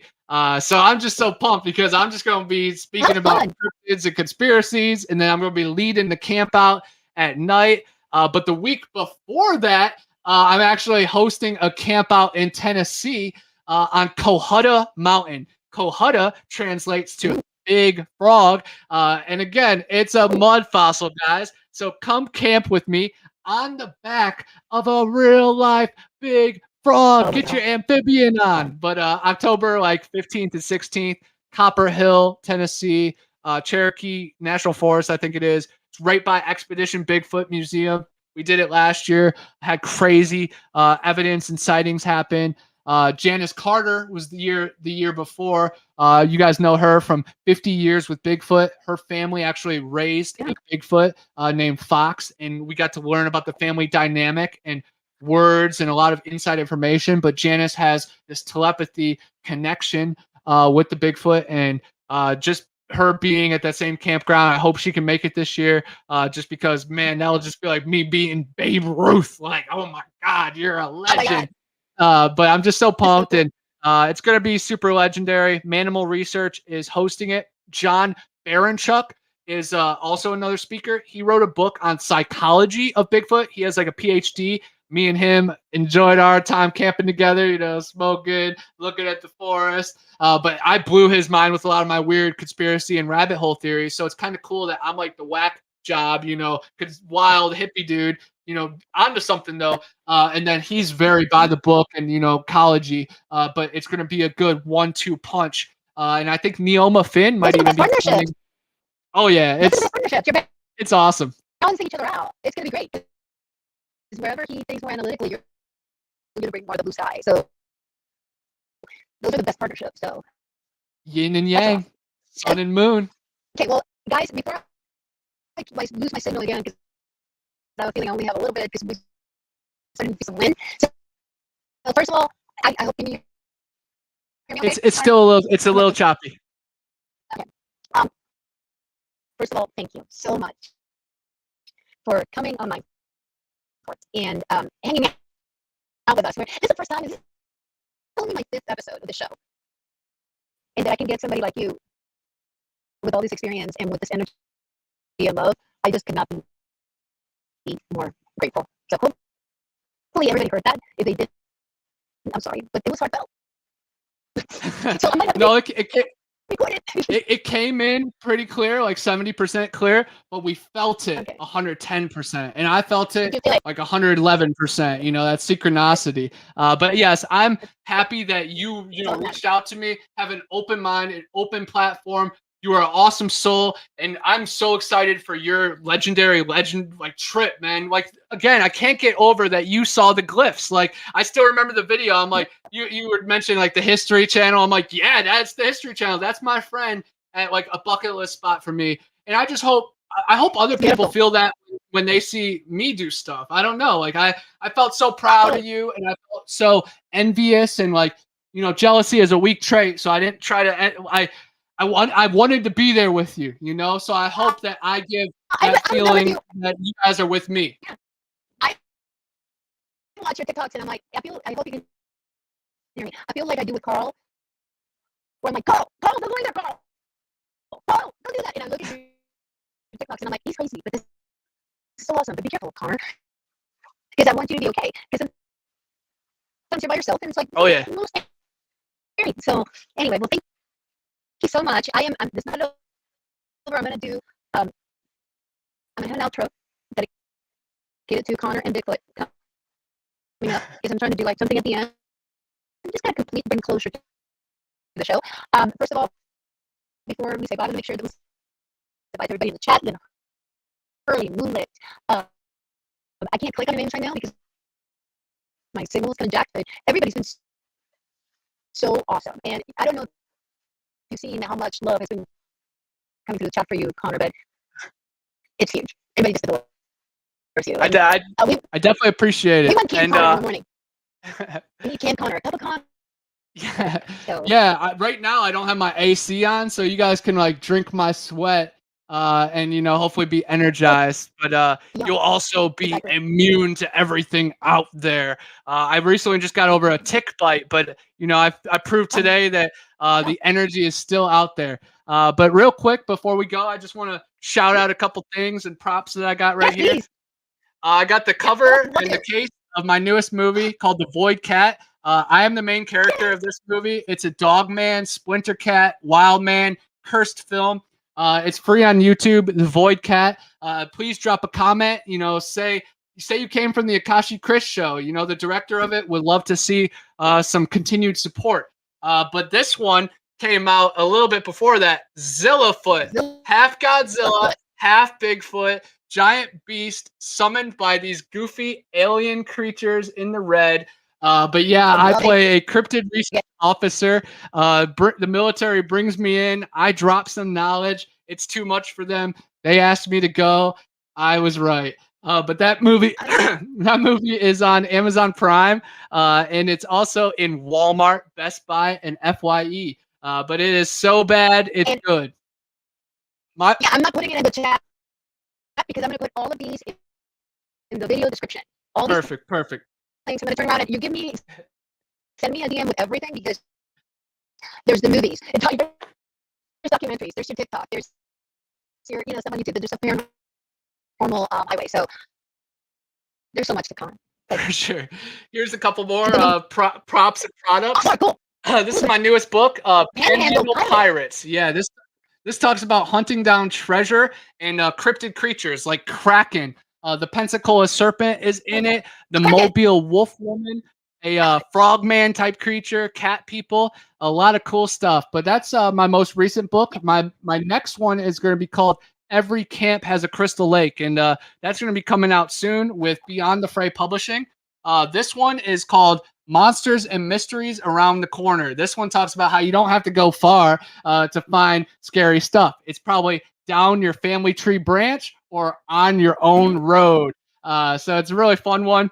This one I'm really proud of. Big Brother Bigfoot. This talks about 14 to 16 weird creatures that I researched from Canada, Ohio, down to Florida, all the way to California and back. Living out of my car, sleeping at rest stop areas, staying in the woods where the chaos from society won't find me, and neither will 12. But I don't have my proudest book, Erie Swamps Road Trip to Eden. That's my first book. It talks about Lake Erie down to the Florida swamp. And then the final chapter is the Garden of Eden. And the Garden of Eden connects Torreya State Park, Ocheesee Pond, and just that whole region of the Apalachicola River.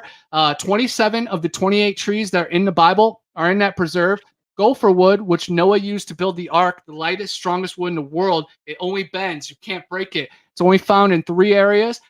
2 of them are pretty cold weather, and this is the other one. And then the Ocheesee Pond, where he was captured, and then Torreya State Park. I've had sightings, encounters, something wading through the creek, throwing boulders behind us.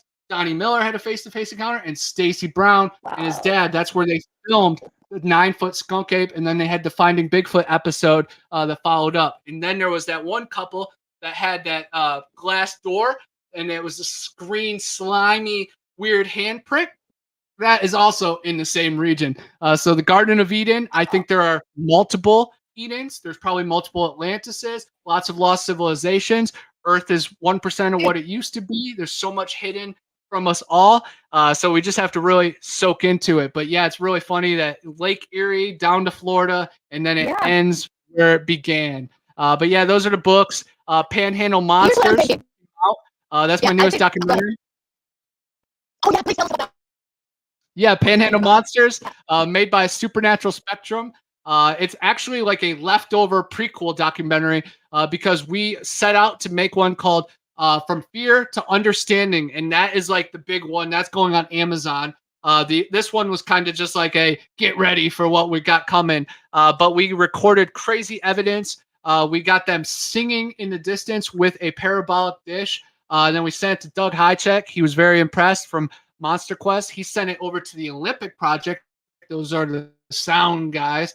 And their sound waves from the Olympic Mountains in the Washington and Oregon area research spots, they actually measured up frequency-wise with what we recorded. And then we found some hair in my ACA that was orange. And if you put it under a microscope, it's clear. It doesn't, match anything in the Florida animal kingdom. And we found black hair in the green swamp, that same case. It's clear under clear, green, tan, and a bunch of weird colors under a microscope. So we sent a couple of those to some college studies, but we still have, some samples as well. But it's just really cool to break the barriers of the expected. But I will, punch a bully in the mouth, metaphorically or physically. If they keep reiterating the word, there's no proof out there because, that's a slap in the face to a lot of good people that have provided proof and that have just went through these dire situations. I've spoke to people that are in therapy that had to change their life, that had to move from locations from what they went through.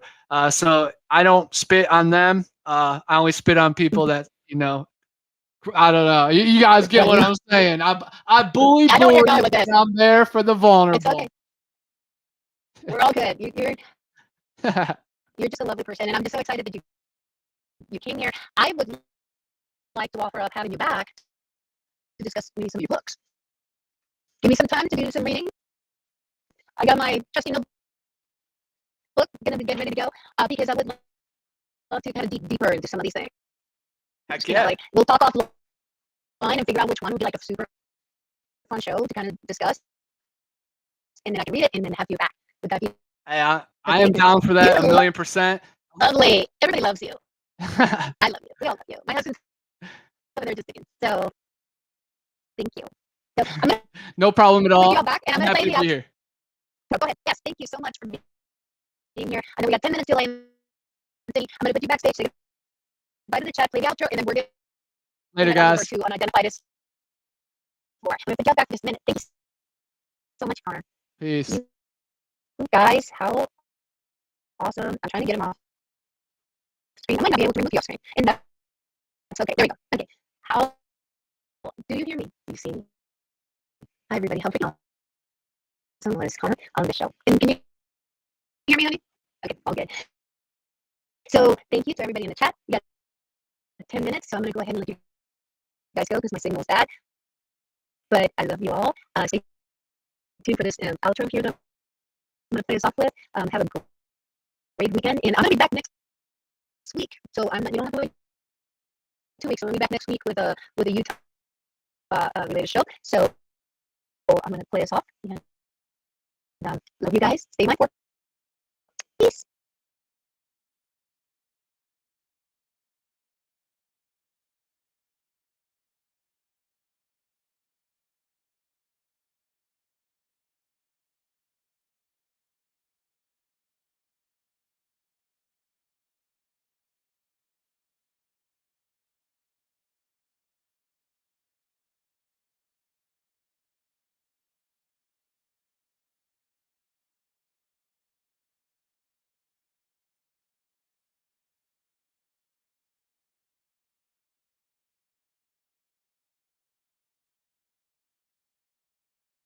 The ways of Bigfoot.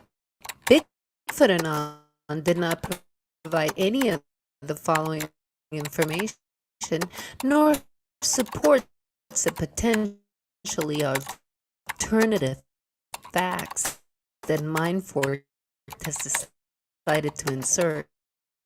Bigfootanon is probably questioning all of his life's choices as he watches the segment live along with the rest of you. Viewer discretion is advised.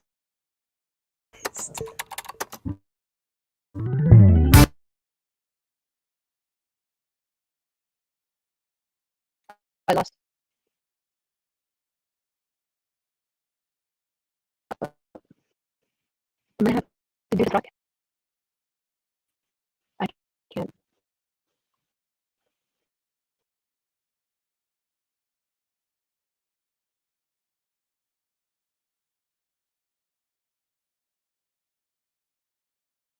Show. I can't do anything. I can't do it.